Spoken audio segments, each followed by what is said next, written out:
Okay, what is in the box? Stay tuned after this. What do you mean the title gave it away? Okay, so what is in this box?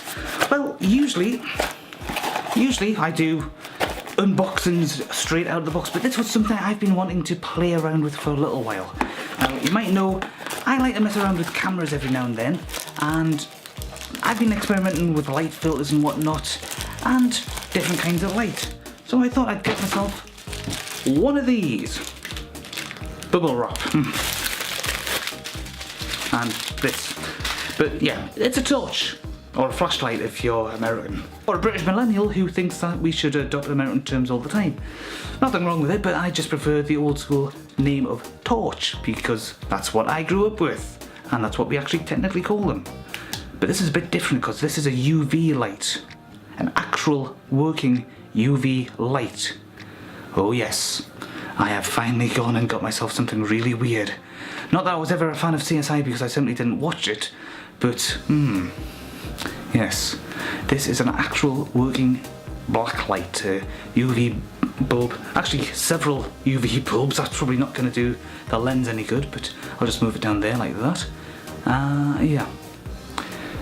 Several. I forget how many because I haven't read the instructions. I've just literally opened it up, put batteries in, and played around with it for a while. I mean, you can't see what I'm doing right now, but I'm just literally moving it around the house, moving it around the room I'm in, just shining it off everything. Even though there is a whole load of daylight, it still manages to show stuff up. I mean, if I put it on like that, that's not some cheap special effect. That is the actual result. It looks different with the naked eye to what you see on camera, okay? I mean, when I look at this right now, as I roll it over my body, I can see all kinds of, you know, little details that I would not see with my naked eye. But I don't see the bright purple type light that I see on the viewfinder here with the blue glow around it. I just see purple, you know, just a dedicated purple bit. Now for some strange reason, they also gave UV glasses. Now this is the same kind of glasses that I can see some people have been wearing when they've been doing BDU work and talking about it ever. It's by a company called Ying Min, or Ying Ming, I think. I probably can't see it that well in the packaging, so let's get it out of the packaging. It's actually got, oh, it's got packaging on packaging. I've never actually taken this out of the box because I just didn't care to do so. But the idea behind this is that it will protect the naked eye from all kinds of UV light and whatnot. And yeah, oh, everything's gone yellow for me.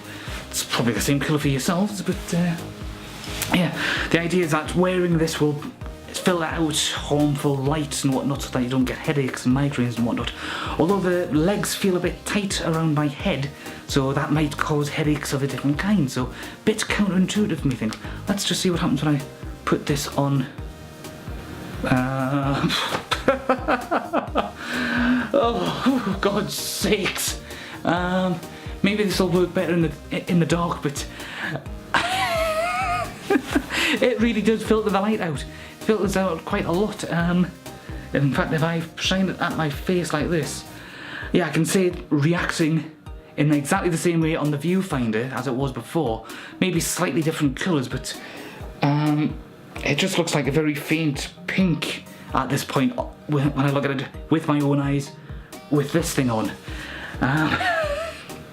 But otherwise, when I shine it on anything, it just looks like a very pitiful bit of white light just hitting it across everything.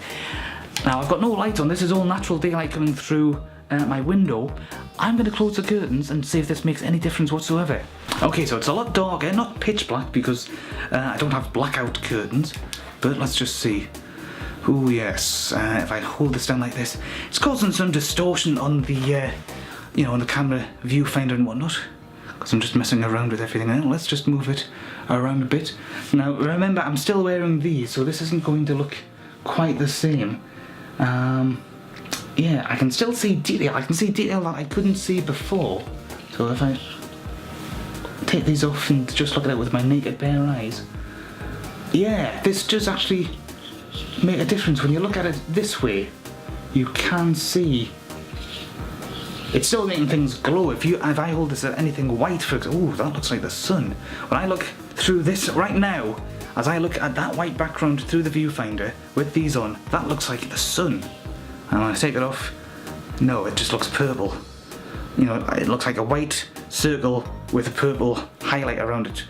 You know, so if you imagine a purple sun, that's what that would look like. But when I put this on, it goes sort of yellowy orange with a sort of, you know, in the centre it's a sort of yellowy orange with sort of a reddish glow around it. That looks quite nice. But when I actually move it around and I look at the items this way, I can see a lot more detail here than I would otherwise with just my naked eye. Yeah, that is spooky. That is decidedly nice and eerie.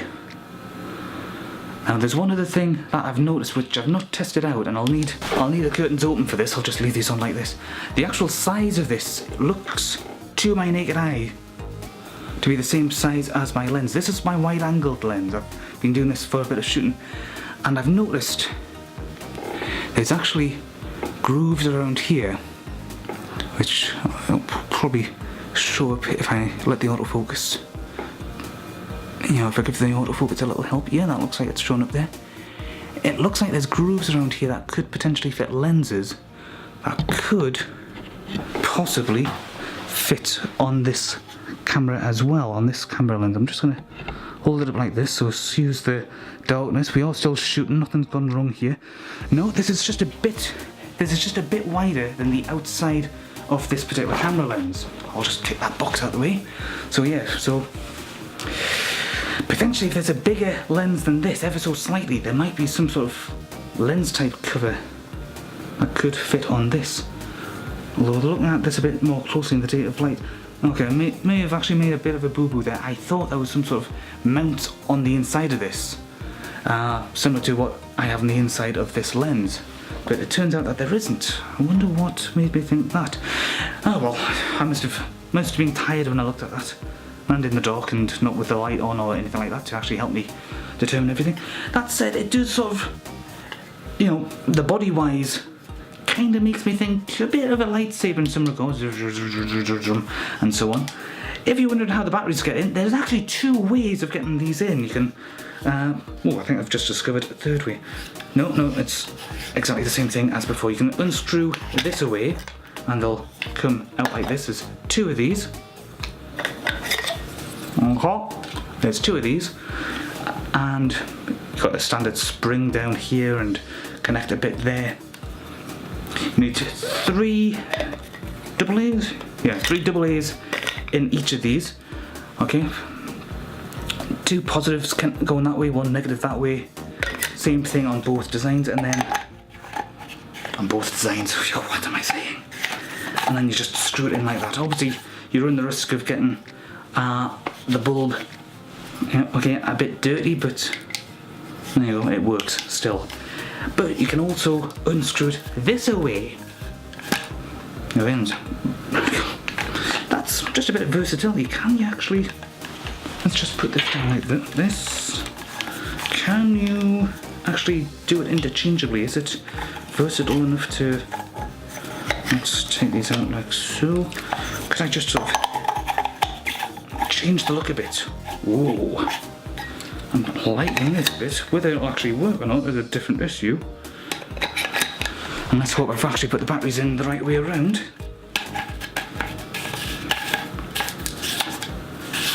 Yes, it does seem to actually fit like this.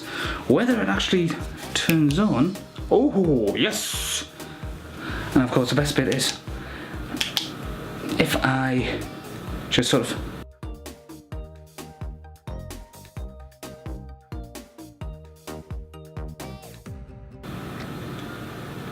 lightly press a button, you could do Morse code type signals with this, okay? Of course, if you're epileptic and you've just had an epileptic fit, sorry, I'll put a warning up, honest. But yeah, I'm quite happy with that. I mean, that gives you a bit of versatility. If you've got 2 of these, you could go crazy in a rave, you could go crazy with it. Obviously, you've got this little lanyard type thing Ooh, that's a bit... It's a bit of a tight fit to get around your... well, it's a bit of a tight fit to get around my hand, and my hand isn't exactly the biggest in the world. My hands aren't the biggest in the world. I have 2 hands. I'm not Jamie Lannister. But yeah, that definitely makes it nice and secure so you're not going to lose it easily. Whoops. Yeah. Forget I just said that, because that's obviously not true. And actually, now that I think about it, that's just a very cheap piece of cheaply stitched together material. Might be able to fix it, might not. Not really caring, to be honest. But it's the actual glow effect that I'm looking for. It's, you know, a photography project I've got in mind. Right, well, you might remember I did actually buy something else like this before. It was a little note checker thing that you can sometimes see used in nightclubs and whatnot, and shops and whatnot, and so on. Anybody who's basically got a cashier job has used something like that to help make sure that the notes that they're handed over, I'll give the actual money, the bills, the whatever you call them, the dollars, the pounds, the yen, the whatever currency it might be, the euros, you know, all the actual notes, the bills are actually genuine, not fake. Because fakes apparently don't do anything under UV light. Don't know, I've never actually handled one. But yeah, before from the little disaster with the string thing, that's literally the first time I've actually made use of that, so might do a custom job and replace it, who knows. Yeah, I'll leave it at that. Thank you for watching. Bye, bye. Oh, and a quick appendum, there are actually some instructions. It's a single page. Tell you a bit more information here. It's a Wolf Will UV flashlight with instructions. Okay, so it's American, so they're going to call it flashlight. There you go. But tells you about the battery installation, 6 AAAs, as I said. 1 counterclockwise turn. Well, instruction 1 is to turn it counterclockwise, 2 install the battery correctly, and so on and so forth. Multi-functions. This is the fun bits. Okay, we have urine detection. Wolf Will UV flashlight is better used with the UV safety glasses and works in a darkened room. It is the fastest technique to detect pet dry urine in partially lit room. If you're checking a room that's partially lit, try keeping the light to less than 3 feet off the ground and rotate in a circle on the ground in about a 2 feet diameter. Move around the room by drawing these circles with the light and pay attention for the special fluorescent colour. Scorpion spotting! Yeah, the light has a strong UV output that allows you to quickly sweep an area to find scorpions, which glow brightly when the light is on them. I don't think we've got scorpions in the UK, so that wouldn't really be an issue, but never mind. Other functions. The flashlight enables to detect pheromone leaks in AC systems on vehicle. Just one? Not multiple? Does it only work on one car? Or one van and then dies? Leaks in air conditioners can also be... It can also be used to shine the rock specimens to show its fluorescence, unveil food stains, and even authenticate banknotes, which I think I mentioned earlier. Please feel free to contact us if you have any questions on any suggestions about Wolf Will products. We guarantee 100% friendly customer service, although not necessarily the best, most correct grammar. And there's no contact instructions, no telephone number, no email, no website address. We've always got Google. Okay, what? Whoops.